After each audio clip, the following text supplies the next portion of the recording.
Hi guys, I want to show you this little script I made to save some time. On the right side, you can see all mp3 files I need to add as sounds in my code.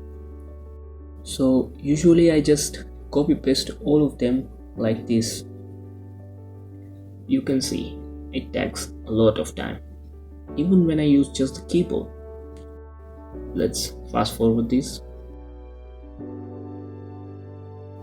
You will see for adding these 25 sounds, it took me around 1 minute 50 seconds. And if I had more sounds, it will take even more. So I made a little script in Python that can be executed from terminal. Now let's see how it works. You just write gf and mp3 and just paste it in. It took just 9 seconds. You can use this command for any particular file extension, like JSON files in this directory. You can just write JF and JSON and just paste it in.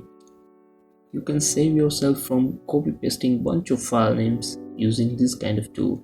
I'll be showing how I made this script and add it as command in terminal in next video. So make sure you subscribe to the channel if you are interested, and like the video if you liked it, and share it if you didn't like it. Someone else might like it,